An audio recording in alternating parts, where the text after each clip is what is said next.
जय हिंद मित्रांनो पोलीस भरतीमध्ये वारंवार म्हणजे प्रत्येक वेळेस वर्णमाला ह्या टॉपिकवर प्रश्न विचारले जातात. ठीक आहे, असं नाही की पोलीस भरतीमध्ये बऱ्याच परीक्षांमध्ये वर्णमालावर सगळ्यात जास्त प्रश्न विचारले जातात. ठीक आहे, आता आजच्या व्हिडिओमध्ये आपण फक्त पोलीस भरतीमध्ये विचारलेले आणि जे सगळ्यात जास्त रिपीट झालेले म्हणजे प्रत्येक वेळेस दोन दोन तीन तीन वेळेस रिपीट झालेले असे वेगवेगळे प्रश्न आहेत. ठीक आहे, त्या प्रश्नाची आपण आज प्रॅक्टिस करून घेऊया. ठीक आहे, चला पहिला प्रश्न घ्या. बघा आता पहिला प्रश्न काय आहे,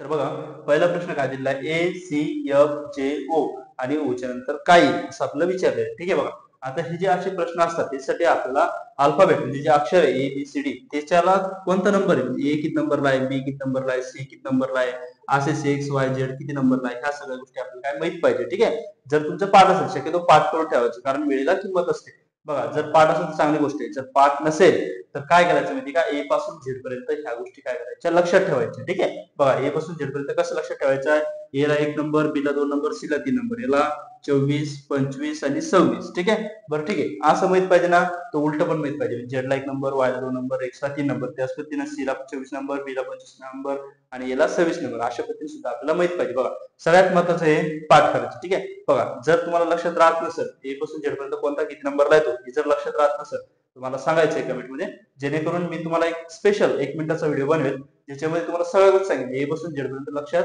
कशा पद्धतीने ठेवायचं. ठीक आहे, बघा सध्या लक्षात ठेवा, समजा तुम्हाला माहितच नाही मग काय करायचं, A पासून Z पर्यंत द्यायचे ABCD आणि त्याला वरून सेट नंबर देऊन टाकायचे आणि उलटे पण नंबर देऊन टाकायचे. ठीक आहे, आता पुढे बघा A किती नंबरला आहे, 1 नंबरला, C किती नंबरला आहे, 3 नंबरला, F किती नंबरला आहे, F किती नंबरला आहे, 6 नंबरला, J किती नंबरला आहे, 10 आणि O किती नंबरला आहे, 15 नंबरला. ठीक आहे, अशा पद्धतीने मी काय केलेला नंबर देऊन घेतले. आता फरक बघा कितीचा आहे, बघा 1 मध्ये फरक कितीचा आहे, 2चा आहे, याच्यामध्ये फरक कितीचा आहे, 3चा आहे, कारण 3 मध्ये 3 मुले 6 होतात, त्याच्यामध्ये फरक कितीचा आहे, 4चा, आणि याच्यामध्ये फरक कितीचा आहे, 5चा आहे. बरोबर, आता पुढे बघा जर समजा 2 आहे, 3 आहे, 4 आहे, 5 पुढे किती असेल, प्लस 6 असेल, 15 मध्ये 6 मिळून किती होतात, 21 होतात. आणि 21 हे नंबर कोणत्या अक्षरासाठी आहे, यू साठी आहे, म्हणून आपण म्हणून इथं काय येणार आहे, यू येणार आहे, आणि हे काय आपलं उत्तर बरोबर आहे. ठीक आहे, बघा पण असे जे प्रश्न असतात आपण ऑप्शन शिवाय सोडवू शकत नाही का, कारण अशा प्रश्नामध्ये लॉजिक वेगवेगळ्या पद्धतीनं निघू शकतं. ठीक आहे, वेगवेगळं लॉजिक लागू शकतं, एका प्रश्नाचे वेगवेगळे लॉजिक लागत असतात. परंतु जर आपल्याला हा प्रश्न माहिती आहे, ठीक आहे, आणि खाली ऑप्शन आहे आणि ऑप्शन मध्ये जर आपलं यू उत्तर असेल तर आपलं उत्तर बरोबर आहे. पण कधी कधी जर हे लॉजिक फेल झालं तर आपण दुसऱ्या पद्धतीनं हे जे उत्तर आहे ते काय करत असतो, काढत असतो. ठीक आहे, चला पुढचा प्रश्न घ्या.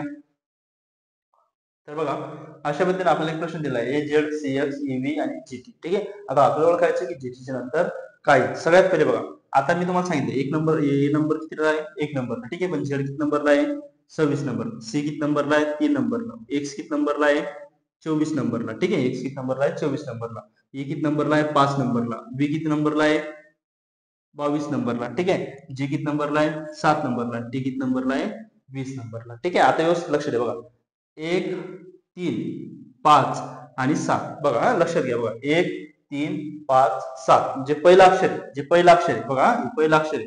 बघा हे जे पहिलं अक्षर आहे हे काय होतंय, प्लस 2 चा फरक दाखवतो. बघा प्लस 2 इकडे परत प्लस 2 इकडे परत प्लस 2, किंवा तुम्ही अशा पद्धतीने समजू शकता हे जे अक्षर दिले हे एकमेकाच्या उलट आहे, पण हे आपलं जी जोडी येणार ती एकमेकाच्या उलट आहे. ठीक आहे, म्हणजे काय विरुद्ध आहे. ठीक आहे, परंतु काय होऊ शकतं, एक वेगळी जोडी दिली जाईल. ठीक आहे, त्याच्यामुळे आपल्याला काय करावं लागेल, हा फरक चेक करावा लागेल. ठीक आहे, जर इथे 2 चा फरक आहे, इथे पण 2 चा फरक, इथे पण 2 चा फरक, इथे पण कितीचा राहील, 2 चा फरक, आणि काय शब्द येईल, 9 नंबरचा. 9 नंबरला काय येतं, आय येतं. 9 नंबरला काय येतं, आय येतं. बघा इथं पण आय नाहीये, इथं पण आय नाहीये, आणि इथं पण आय नाही. ठीक आहे, म्हणून आपलं उत्तर काय आहे, बरोबर आहे. ठीक आहे, पण चला त्याच्या व्यतिरिक्त पण चेक करू. बघा आता 26 आहे, -2 झाले, म्हणजे -2 झाले, परत इथे पण -2 झाले, इथे पण -2 झाले, आणि इथे पण काय होईल, -2 येईल. 20 च्या -2 केले किती येईल, 18. 18 नंबरला काय आर आहे. ठीक आहे, 8 नंबरला काय आर आहे, जे की आपल्या उत्तरामध्ये दिलेले आहे. चला पुढचा प्रश्न घ्या. तर बघा पुढचा प्रश्न काय दिला, EFD PGE CHF DIG, तर समोर काय. ठीक आहे, बघा आणि हे खाली आपल्याला ऑप्शन दिलेले. बघा आता आपण फक्त पहिल्या अक्षरावर काढू शकलो असतो. ठीक आहे, पण इथं पण ये, इथं पण ये, इथं पण ये, म्हणजे 3 ठिकाणी ये, आणि जर आपलं पहिलं अक्षर ए आलं तर आपलं हे उत्तर चुकू शकतं. ठीक आहे, आणि जर कदाचित आपलं पहिलं अक्षर एफ आलं तर आपण त्याला टिक करू शकतो. ठीक आहे, बघा पण आता लक्ष द्या, आता आपल्याला काय दिलं, AFD दिली. सगळ्यात पहिले आपण नंबर देऊन घेऊ. बघा ए ला किती नंबर आहे, 1. ठीक आहे, एफ ला किती नंबर आहे, 6, आणि डी ला किती नंबर आहे, 4, बी ला 2 नंबर आहे, जे ला 7 नंबर आहे, सॉरी जी ला 7 नंबर आहे, ला 5 नंबर आहे, हे 3 नंबर आहे, एच 8 नंबर आहे, एफ 6 नंबर आहे, तिथे पुढे 4 नंबर आहे, 9 नंबर आहे आणि जी ला किती नंबर आहे 7 नंबर. ठीक आहे, हे तुम्ही एबीसीडी म्हणजे व्यवस्थित बघू शकता. बघा आपल्याला काय सांगितलं, ए 1 नंबरला आहे, 6 नंबरला आहे, 4 नंबरला आहे, बी जे सर जी आणि ई सी एच एफ आणि डी डी आय जी अशा पद्धतीने मी मांडणी करून घेतली. आता याच्यामध्ये आपलं ओळखायचं नेमका आपला बदल काय होतो. बघा कधी कधी याच्यामध्ये पण बदल असतो. ठीक आहे, कधी कधी याच्यामध्ये बदल असतो. पहिला दुसरा तिसरा चौथ्याचा संबंध आपण काढू. बघा 1 2 3 4 तिथे किती 1 2 3 4 5. ठीक आहे, मग किती समोर किती आले 5. बघा 6 7 8 9 समोर किती 10. 4 5 6 7 समोर किती 8. ठीक आहे, ई किती नंबरला 5 नंबरला काय आहे ई आहे, 10 नंबरला काय आहे जे आणि 8 नंबरला काय आहे 8 नंबरला काय आहे एच. ठीक आहे, ई जे एच, ई जे एच पुढे हे लास्ट आहे. ठीक आहे, म्हणजे उत्तर काय आपलं शेवटचं काय उत्तर बरोबर आहे. ठीक आहे, चला पुढचा प्रश्न घ्या. तर बघा पुढचा प्रश्न काय दिलेला आहे वाय यू क्यू एम. तर त्याच्यानंतर काही बघा ऑप्शन घेतले असते, पण सध्या या प्रश्नासाठी ऑप्शन घेतले. बघा ऑप्शन महत्वाचे असतात, या प्रश्नासाठी ऑप्शन महत्वाचे असतात. पण काय होतं कधी कधी ह्या प्रश्नामध्ये ना वेगवेगळे लॉजिक लागत असतं. ठीक आहे, मी ऑप्शन घेतले नाही. ऑप्शन ठीक आहे, चला ऑप्शन सोडा, लॉजिक समजा. बघा आता हा प्रश्न दिलेला आहे. ठीक आहे, हा प्रश्न दिलाय. बघा आता वाय किती नंबरला आहे 25 नंबरला आहे. आपल्याला माहिती वाय 25 नंबरला आहे. ठीक आहे, तेव्हा आपण लिहू शकतो बरोबर. त्यानंतर यू किती नंबरला आहे, यू आहे आपलं 21 नंबरला, क्यू 17 नंबरला आहे आणि एफ किती नंबरला आहे 13 नंबरला. आता व्यवस्थित काय बघायचं आपल्याला याच्यामध्ये कशाचा फरक आहे, म्हणजे कशाला फरक आहे ते बघायचं. बघा 25 21, आता 21 25 मध्ये काय फरक दिसतो आपल्याला, हा याच्यापासून एक कमी झाले, पण कमी किती झालंय -4 झाले. ठीक आहे, आता 21 ते 17 हा परत इथे काय झालंय -4 ची कमी आणि इथे पण काय झालंय -4 ची कमी, म्हणजे काय झालं उलट चालतंय बघा -4 -4 -4. ठीक आहे, मग 13 मधून 4 गेले किती उरल 9 उरल आणि 9 काय नंबरला आहे 9 नंबरला काय आहे म्हणून या प्रश्नाचं आपलं उत्तर काय येईल आहे. ठीक आहे, बघा आता तुमचं वेगवेगळे उत्तर येऊ शकतं. जर तुम्ही थोडंसं दिमाग लावला तर होऊ शकतं, दोन लॉजिक लागू शकतात. ठीक आहे, वेगवेगळे दोन लॉजिक लागू शकतात. कधी कधी याच्या डबल हे असेल, याच्या डबल हे असेल, याच्या डबल हे असेल. ठीक आहे, किंवा अशा पद्धतीने वेगळे असतात, किंवा याचे गुणाकार हा असेल पण त्याचा गुणाकार हा असेल पण त्याचा गुणाकार हा असेल, अशा पद्धतीने लॉजिक लागू शकतात. ठीक आहे, बघा जर ऑप्शन आपल्याला दिलेलं नसेल किंवा आपले जर दोन लॉजिकनं उत्तर येत असेल तर तो प्रश्न आपला बाद केला जातो. ठीक आहे, तो प्रश्न आपला काय होतो बाद होतो. म्हणून सर ह्या प्रश्नाचे ऑप्शन खूप महत्वाचे असतात. ठीक आहे, आता सध्या तुमच्या लॉजिक लक्षात आलं का. ठीक आहे, चला पुढचा प्रश्न घ्या. बघा पुढचा प्रश्न काय दिला आपल्याला विसंगत घटक ओळखायचा. आता बघा हा जो प्रश्न थोडासा वेगळा घेतला. बघा आपला हे प्रश्न पण विचारले जातात विसंगत घटक कसे ओळखायचे. बघा आता आपल्याला 4 ऑप्शन दिलेले आहे. आता आपल्याला काय ओळखायचे याच्यामध्ये 3 ऑप्शन सारखे आणि एक ऑप्शन वेगळा आहे. ठीक आहे, मग असं ओळखायचं. बघा कधी कधी काय असेल आपल्याला एक गट नंबर दिला असेल किंवा वेगळं दिलं असेल. ठीक आहे, बघा जर आपण याला बघितलं तेव्हा 1 नंबर 26 नंबर 2 नंबर. ठीक आहे, पुढे आलो 4 नंबर 23 नंबर 5 नंबर. ठीक आहे, 23 नंबर 4 नंबर 5 नंबर. बघा आता किती एल किती नंबरला 11 नंबरला, ओ किती नंबरला आहे 15 नंबरला आणि के एल सॉरी 11 नंबरला आणि एल 12 नंबरला आहे 15 नंबरला आणि एल किती नंबरला आहे 14 नंबरला. ठीक आहे,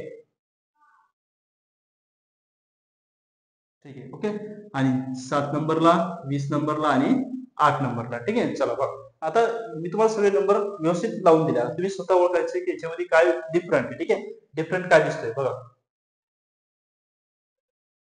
काय वेगळं दिसतंय आठवतंय काही. चला बघा मी सांग लक्ष द्या.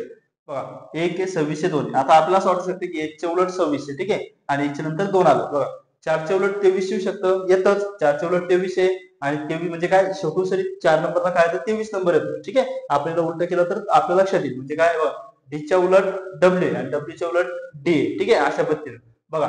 मग आता आपण हे सगळं जर बघितलं व्यवस्थित, बघा 1च्या नंबर नंतर किती आहे 2 आहे, 4च्या नंतर किती आहे 5 आहे, हे एकमेकाच्या उलट आहे. पण बघा 12च्या नंतर किती पाहिजे 13 पाहिजे, तर इथे किती आहे 14. ठीक आहे, लक्ष द्या पुढचं. बघा बघा 7च्या नंबर किती पाहिजे 7च्या नंतर किती 8 आहे. ठीक आहे, आपल्याला आता बघा 7च्या नंतर 8 आहे, 4च्या नंतर 5 आहे, 1च्या नंतर 2 आहे, म्हणजे आपले विसंगत घटक सापडला. विसंगत घटक काय झाला सापडला. ठीक आहे, पण बघा आता काय झालं असतं कधी कधी इथे 12 नंतर लगेच 13 दिला असतं. ठीक आहे, 12 नंतर 13 दिला असतं आणि हे जे 12 आहे हे जे 12 आहे याच्या उलट एकमेकाच्या उलट दिलं नसतं. आता सध्या ही संख्या जी आहे ठीक आहे, आता हे 12च्या उलट 15 येतात. ठीक आहे, येतात का आपण बघू शकतो. बघा 12च्या उलट किती येतात 15 येतात. जर आपण पूर्ण एबीसीडी व्यवस्थित लिहिली ए टू झेड पर्यंत, ठीक आहे, तर 12 जो पहिले 12 नंबरला येतो तो शेवटीसाठी आपला 12 नंबरला आला पाहिजे. ठीक आहे, बघा मग जर आपण व्यवस्थित बघितलं तर 12 नंबर येतं का, हा येतं, ठीक आहे. म्हणजे 12च्या उलट काय 15. आता हे मी कसं केलं हे मी तुम्हाला एखाद्या वेळेस सांगेन एका स्पेशल व्हिडिओमध्ये, ठीक आहे. जर तुम्हाला असं वाटत असेल की A to Z पर्यंत माझ्या लक्षात राहत नाही,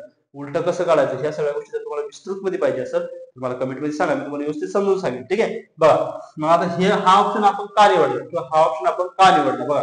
1च्या नंतर 2 आला बरोबर आहे, 4च्या नंतर 5 आला बरोबर आहे, 12च्या नंतर 14 म्हणजे 13 यायला पाहिजे पण 14 आला म्हणजे ऑप्शन काय चुकीचं आहे. 7च्या नंतर 8 आलं बरोबर आहे, ठीक आहे. आता हा विसंगत घटक एवढं कळला आपल्याला, पण जर कधी कधी इथे दिलं असतं तुम्हाला 15 तर मग तुम्ही काय केलं असतं असा प्रश्न झाला असता, ठीक आहे. मग आता आपल्याला इथे जर 15 दिलं असतं तरी चुकलं असतं, पण बघा इथे जर आपल्याला 15च्या ऐवजी काय दिलं असतं 16 17 18 अशा पद्धतीने लिहून दिला असतं तरी सुद्धा घटक काय झाला असता वेगळा झाला असता. का कारण बघा 1 2 एकमेक एकच्या नंतर 2 येतात, ठीक आहे बरोबर. पण 1च्या उलट 26, 4च्या उलट 23, तर 12च्या उलट 15 पाहिजे 17 आहे म्हणजे विसंगत झाला. आणि 7च्या नंतर काय आहे म्हणजे 7च्या उलट काय 20 आहे, ठीक आहे. विरुद्ध काय 20 आहे म्हणून आपलं हे जे 3 नंबरचं उत्तर काय आहे बरोबर आहे, ठीक आहे. आता इथं जे सोपं दिलं होतं थोडस प्रश्न जर टफ करायचा असेल तर अशा पद्धतीनं करू शकतो, ठीक आहे. चला पुढचा प्रश्न घ्या मित्रांनो. बघा आता हा प्रश्न तुमच्यासाठी होमवर्क आहे, ठीक आहे. बघा आता हा प्रश्नामध्ये जितका दिमाग तितका लावा, ठीक आहे. जितका तुमच्या दिमाग असेल तितका लावायचा आहे.